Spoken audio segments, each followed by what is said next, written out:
O Senhor é o meu pastor, nada me faltará. Ele me faz repousar em pastos verdejantes, me leva pelas águas tranquilas. Ainda que eu ande pelo vale da sombra da morte, não temerei mal algum, porque tu estás comigo. Certamente a bondade e a misericórdia me seguirão todos os dias da minha vida, e habitarei na casa do Senhor para todo sempre. Amém. Muito bom dia. Com a bênção, com a graça de Deus, nessa manhã nós começamos mais um dia. É uma alegria para nós sabermos que nós temos um pastor presente que cuida de nós, nos abençoa, nos protege, nos ampara e nos leva para as águas tranquilas e os pastos verdejantes. É um Deus pessoal, é um Deus amigo. É por isso que toda manhã, quando nós nos levantamos, os nossos primeiros pensamentos se voltam para Ele. Todos os dias nesse canal nós estudamos um capítulo da Palavra de Deus. Nessa manhã nós temos a alegria de podermos começar o estudo de um novo livro, o último livro do Antigo Testamento. Depois do livro de Malaquias, nós iremos nos deparar com o livro do Novo Testamento, com o livro de Mateus, após a vinda de Jesus Cristo a essa terra e Jesus ter sido morto na cruz do Calvário.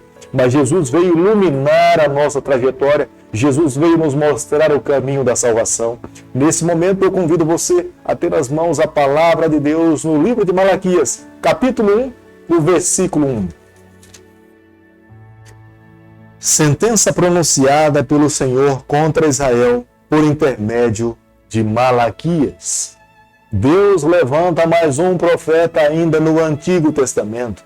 Depois de Malaquias, Deus silencia por um período de 400 anos. Malaquias é o último profeta do Antigo Testamento e Deus lhe responsabiliza em trazer uma mensagem de juízo, de sentença para o seu povo. Aquele povo ainda permanecia com os seus corações endurecidos para Deus, por mais que Deus mandasse sucessivamente profetas, homens do Senhor, tentando levá-los a viver uma vida de reavivamento, mudança, transformação, entrega a Deus por inteiro. Os seus corações estavam enraizados, entranhados com o pecado e não estavam dispostos a ouvir e a entender a vontade do Senhor. É a razão pela qual Deus silencia por 400 anos. Depois, então, ele envia o seu próprio Filho. Ele não desiste da raça humana, ele continua a persistir e ele envia na plenitude do tempo o próprio Filho de Deus para que ele coloque os seus pés nessa terra, sinta na pele o que os seus filhos estavam sentindo, para que ele se torne o Cordeiro de Deus para nos redimir, nos dar o direito de viver eternamente ao lado do Senhor. A sentença que Deus coloca sobre os ombros do profeta Malaquias para falar para o seu povo é que eles deveriam despertar de um coração ingrato. Deus tinha feito muito por eles. Deus os libertou do cativeiro do Egito. Deus protegeu o seu povo pelo deserto. Deus os levou para a terra de Canaã e os abençoou. Deu forças para que cada vez mais eles ampliassem os seus territórios. Mas eles deram as costas para o Senhor e estavam dispostos a fazer a sua própria vontade. O Deus que abençoava foi rejeitado e eles adotaram para si outros deuses. Malaquias capítulo 1, versículo 2, a Bíblia diz o seguinte: Eu vos tenho amado, diz o Senhor, mas vós dizeis, em que nos tens amado? Não foi Esaú irmão de Jacó? Disse o Senhor, todavia amei a Jacó. Deus amou os dois. O que traz a distinção entre Jacó e Esaú é o caráter. Se Esaú tivesse se arrependido dos seus pecados e tivesse se colocado nas mãos de Deus, Deus teria lhe amado tanto quanto Jacó. Embora Jacó tenha cometido pecado, mas Jacó confessou os seus pecados, lutou com Deus e buscou encontrar o perdão do seu pecado para viver uma vida próxima do Senhor. O Senhor jamais poderia rejeitar um filho que se arrepende, confessa os seus pecados e quer viver mais uma vez dentro da casa do Pai. Quando os israelitas retornaram do cativeiro babilônico, Deus abençoou o seu povo. Deus permitiu que eles reconstruíssem o templo, Deus permitiu que eles reconstruíssem a cidade e o seu muro, mas mesmo recebendo as bênçãos do Senhor, essa nação, esse povo que voltou do cativeiro, eles não aprenderam a lição e os seus corações não estavam completamente convertidos ao Senhor. Embora tivessem passado por tamanho sofrimento e houvesse tamanha restauração, não houve uma entrega, não houve um reconhecimento da bondade e da grandeza de Deus. Como nós podemos observar no versículo 5, Deus esperava que o seu povo caísse na real, ele abrisse os olhos, eles conseguissem enxergar o amor de Deus. Os profetas enviados a essa terra tinham a responsabilidade de trazer essa mensagem de advertência e abrir os olhos de uma geração para que eles compreendessem o quanto Deus tinha abençoados. Mas não havia sensibilidade por parte de uma nação. Eles estavam mais dispostos a trazer a cultura de Babilônia e a viver a religião de Babilônia do que reconhecer que Deus é soberano, que Ele é grandioso e que Ele está ao lado dos seus filhos. Malaquias capítulo 1, versículo 7, a Bíblia diz o seguinte: Ofereceis sobre o meu altar pão imundo, e ainda perguntais, em que te havemos profanado? Nisto que pensais, a mesa do Senhor é desprezível. Não havia um comprometimento com o Senhor, não havia uma entrega verdadeira de coração. Eles estavam dispostos em receber a bênção de Deus, mas não havia um reavivamento da alma, de espírito, em buscar seguir a palavra de Deus como Deus esperava que o seu povo pudesse seguir.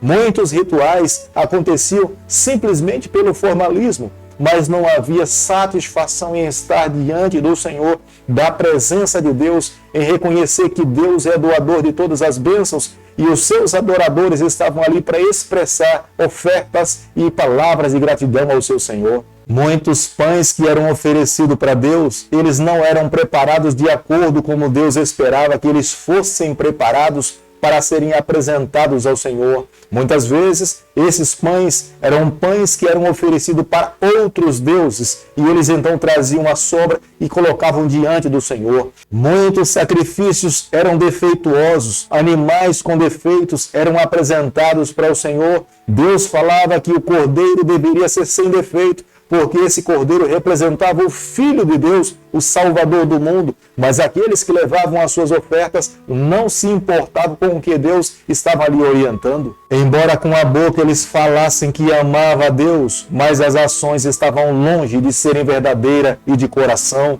Deus não poderia aceitar esse tipo de oferta.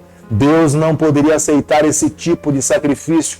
Deus esperava de fato que os seus corações e as suas ações estivessem em plena harmonia. Como nós podemos ver no versículo 8 do capítulo que nós estamos estudando nessa manhã, entregar um presente para um governador, para uma autoridade, um presente de um animal que estivesse com algum defeito, era uma desonra. Mas eles, em vez de entregar para um governador ou para uma autoridade política, eles entregavam um animal com defeito para Deus. Era muito pior, era muito mais desonroso. Mas o coração daquela geração, daqueles adoradores, eles não se incomodavam com isso. Guardavam para si as melhores ofertas, os animais perfeitos e os defeituosos, os cegos, os mancos, eles levavam para o Senhor. Como nós podemos ver no versículo 10 do capítulo que nós estamos estudando nessa manhã, a palavra de Deus através do profeta Zacarias era muito clara. Seria melhor que ninguém levasse nenhuma oferta.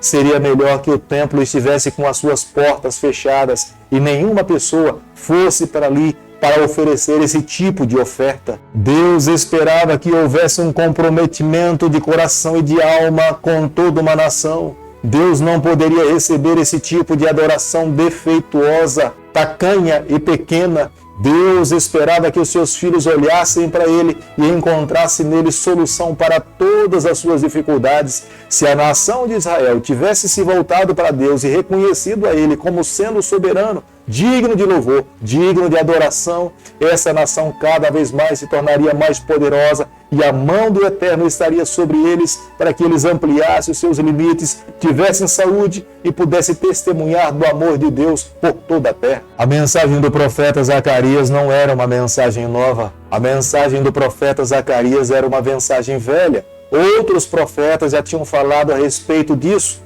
Deus esperava que o seu povo, depois de terem passado pelo cativeiro babilônico, eles aprendessem a lição, eles mudassem de vida, agora houvesse uma verdadeira conversão, mas mesmo passando pelo sofrimento, passando por tamanha dificuldade, aquela nação, aquele povo não aprendeu a lição e eles continuavam com as mesmas práticas. Nesse momento, o profeta Malaquias, o último do Antigo Testamento, tinha responsabilidade diante do Filho de Deus, colocar os seus pés nesse mundo, trazer a última mensagem, preparar o coração de uma geração para que essas pessoas pudessem entender e reconhecer que somente em Jesus Cristo seria possível a salvação. A mensagem do profeta Malaquias servia para preparar o coração de uma geração para se encontrar com Deus. Eles deveriam olhar para Jesus Cristo e entender que Jesus Cristo é o Cordeiro de Deus, somente Ele tira o pecado da nossa vida.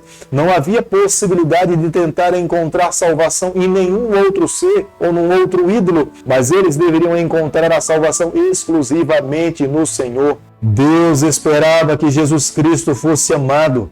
Deus esperava que Jesus Cristo fosse adorado por aquela nação. Deus esperava que eles tomassem a Jesus como sendo a luz do mundo, o sal da terra. Deus esperava que em Jesus Cristo a vida daquela nação fosse transformada por inteiro. É a razão pela qual Deus envia o seu Filho na plenitude do tempo, para que os israelitas, os judeus, se colocassem ao lado do Senhor e vivessem uma nova vida. Querido amigo, hoje eu e você também temos uma oportunidade de amar ao Senhor, nos colocarmos em suas mãos e vivermos uma nova vida ao lado do Senhor. Hoje é o dia de abrirmos o nosso coração e deixarmos que Ele conduza a nossa trajetória. Querido Pai, em Tuas mãos nessa manhã nós nos colocamos, queremos viver exclusivamente para o Senhor. Perdoa os nossos pecados, fica conosco, é o nosso pedido e a nossa oração, e nós fazemos em nome de Jesus. Que o Senhor te abençoe e te guarde, que Ele faça resplandecer o seu rosto sobre você, que Ele tenha misericórdia de você, e sobre você nessa manhã Ele levante seu rosto e conceda a sua paz em nome de Jesus. Amém.